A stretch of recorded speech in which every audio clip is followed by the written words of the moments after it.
Halo sobat pencinta Donghua, kali ini kita akan melanjutkan cerita Battle Through the Heavens Benua Kaisar. Cerita dan video ini diambil dari channel Mebarta. Tanpa banyak basa-basi, mari kita simak alur ceritanya. Melanjutkan dari cerita sebelumnya, waktu berlalu dengan cepat. Saat ini Xiaoyan mampu menciptakan langkah 10.000. Bahkan teknik ruang jiwa sudah mencapai tingkat semi suci.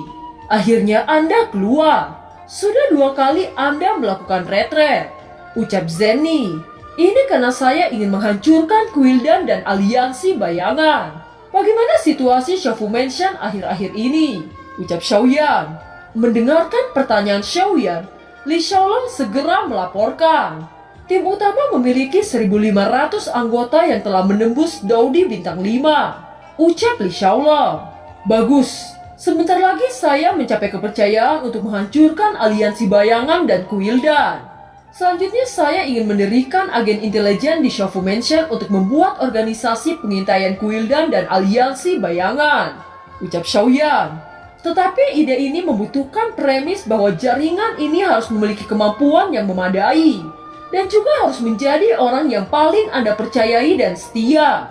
Jika tidak, intelijen akan menjadi pedang bermata dua. Ucap Zenny. Yakinlah, saya memiliki seorang teman yang saya percayai. Dia bernama Jing Wucheng. Ucap Xiaoyan. Jika Anda sangat mempercayainya, bagaimana cara menemukannya? Tanya Zenny. Anda tidak perlu mencarinya. Setelah menembus Daudi bintang 5, dia akan mencari saya dan Longyan untuk pamer kekuatannya. Ucap Xiaoyan. Apakah Anda menunggunya di Xiaofu Mansion? Tanya Zenny. Xiaoyan menggelengkan kepalanya dan berkata, saya harus bergegas ke klan Yao untuk membangkitkan leluhur Xiao Shua. Jika Jing Wuchen datang, Anda bisa memintanya untuk menunggu saya. Ucap Xiaoyan. Kenapa Anda tidak menunggu beberapa hari lagi sebelum pergi? Tanya Zenny dengan enggan. Melihat ekspresi aneh Zenny, Xiaoyan mengerutkan kening dan bertanya, apakah ada masalah? Tanya Xiaoyan. Paman Zen Bufan memberitahu saya untuk meminta Anda pergi ke keluarga Zen. Ucap Zenny dengan penuh khawatir. Pada saat ini suasana hati Zenny agak rumit. Dia benar-benar khawatir dengan watak keras kepala ayahnya dan Xiaoyan. Dengan kekuatan Xiaoyan saat ini masih sedikit tidak cukup untuk menunjukkan kepada ayahnya. Ini juga secara langsung mempengaruhi apakah dia dan Xiaoyan akhirnya bersama atau tidak. Ini sebabnya dia tidak mengatakan masalah ini kepada semua orang. Xiaoyan melihat Zenny yang terlarut dalam pikirannya dan dia berkata, sejujurnya saya bahkan tidak ingin pergi ke keluarga Zen sebelum Xiaofu menunjukkan kekuatan yang sebenarnya. Jika sekarang saya pergi ke sana, saya khawatir tidak bisa mengendalikan diri. Selain itu, sebentar lagi saya akan menikah dengan saudari Kaisar Iblis. Saya pikir ayah Zenny akan datang untuk memberi selamat kepada saya. Jadi saya tidak perlu pergi ke keluarga Zen. Ucap Xiaoyan. Xiaoyan, saat ini Anda tidak bisa melangsungkan pernikahan dengan Nona Mu'er. Saya menyarankan ini karena Anda telah mencapai Daudi bintang 6. Ucap Li Xiaolong. Li Xiaolong, tolong katakan apa maksudmu?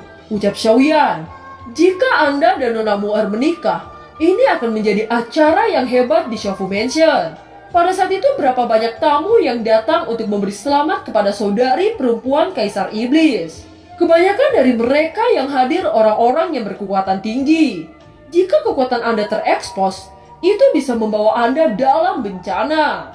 Dengan begitu, perintah pembunuhan aliansi bayangan tidak lagi menjadi perintah pembunuhan tingkat 2. Tetapi itu akan menjadi perintah pembunuhan tingkat 3. Ucap Li Xiaolong.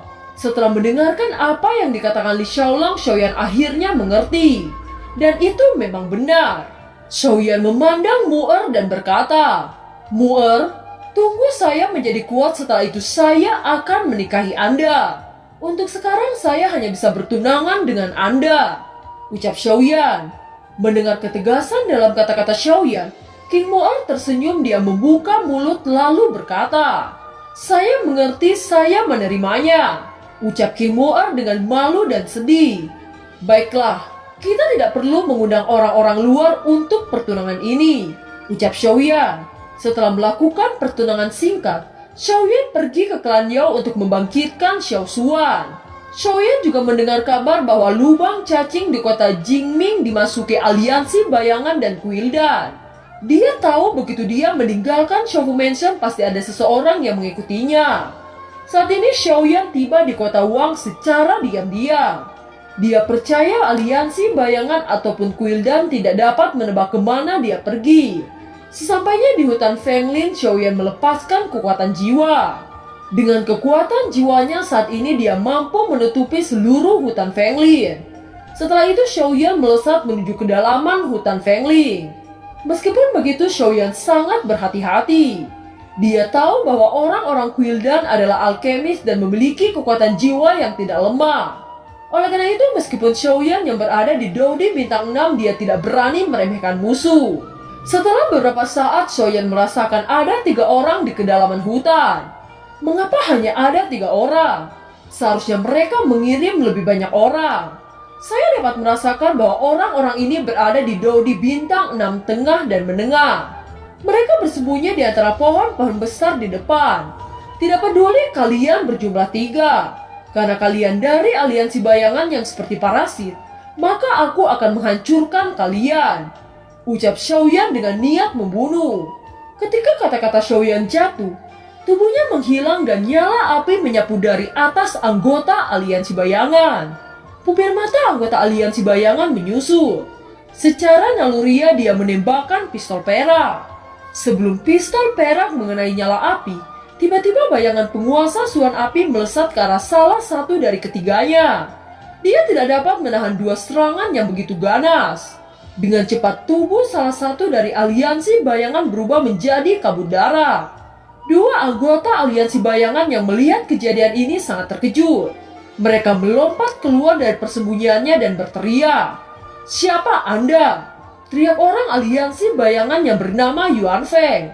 Dia merupakan seorang dengan kekuatan Dodi bintang 6 tahap akhir. "Hahaha, saya Xiaoyan, orang yang kalian cari." Ucap suara Xiaoyan bergema di tempat ini. Tidak mungkin, Xiaoyan hanyalah Dodi bintang 5. Bagaimana mungkin Dodi bintang 5 membunuh orang saya hanya dalam 1 serangan? Siapa Anda? Kenapa Anda menyerang kami untuk menggunakan nama Xiaoyan? Kami tidak pernah menyinggung siapapun. Ucap Yuan Feng. Hahaha, Anda akan mengetahuinya sebelum kematian kalian. Ini adalah pertama kalinya saya akan membunuh seseorang setelah saya menjadi Dodi bintang 6.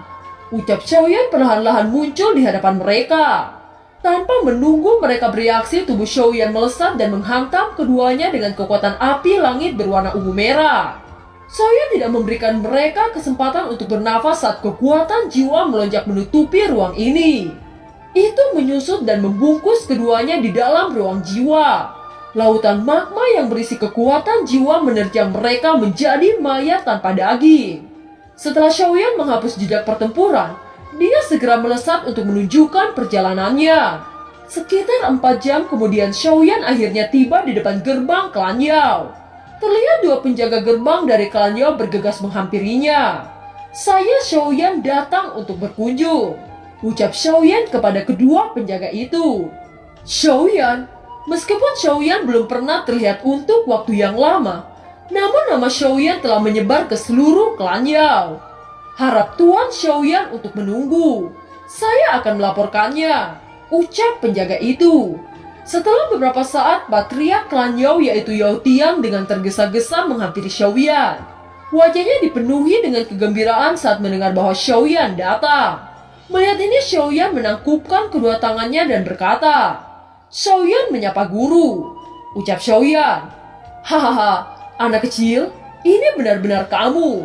Saya khawatir kamu tidak akan pernah datang ke sini lagi," ucap patriark Yao Tian. Yao Tian membawa Xiaoyan ke aula dan segera menemukan posisi lalu berkata, "Aku sudah mendengar bahwa kamu telah memenangkan tempat pertama pembunuhan di hutan ilusi. Hahaha, ini memang murid saya Yao Tian," ucap patriark Yao Tian. Terlihat 3 penatua dengan hangat segera menyapa Xiaoyan. Namun ketahuilah tetua sedikit terkejut merasakan semangat juang Xiaoyan berfluktuasi. "Anda sudah mencapai Dodi bintang 5? Tanya tetua ketiga. Xiaoyan hanya tersenyum. Dia sengaja menyembunyikan kekuatan aslinya yang berada di Dodi Bintang 6. Dia tahu sebagian besar murid-murid dari klan Yao memiliki hubungan yang baik dengan alkemis Quildan. Oleh karena itu, Xiaoyan tidak menunjukkan fluktuasi Dodi Bintang 6 sejak tiba. Yao Tian memperhatikan fluktuasi semangat juang Xiaoyan. Meskipun dia merasa bahwa fluktuasi semangat juang Xiaoyan tidak terlalu stabil, tetapi dapat dipastikan bahwa itu adalah Dodi Bintang 5. Bagus, Anda sudah mencapai Bintang 5, ucap Yao Tian. Xiaoyan mengeluarkan rumput mimpi dan menyerahkan kepada Yao Tian. Guru, ini adalah rumput mimpi yang saya dapatkan dari hutan ilusi, ucap Xiaoyan. Ayo ikuti saya, ucap Yao Tian membawa Xiaoyan di belakang ruang pemurnian. Di belakang pintu, Yao Tian perlahan-lahan membuka kotak. Saat kotak dibuka, aroma yang kuat menyebar di seluruh ruangan. Ini adalah harta dari klan Yao saya. Dengan pil ini leluhur Anda akan dibangkitkan, ucap Yao Tian. Mendengar kata-kata Yao Tian, tangan Xiaoyan sedikit gemetar. Akhirnya waktu kebangkitan leluhur Xiao Xuan semakin dekat, gumam Xiaoyan. Xiaoyan mengulurkan jejak kehidupan Xiao Xuan yang berupa cahaya kecil.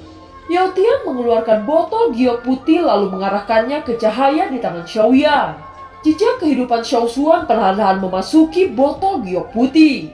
Xiaoyan, sekarang Anda akan memurnikan pil jiwa, ucap Yao Tian mengeluarkan tumpukan bahan obat dan memberikan kepada Xiaoyan.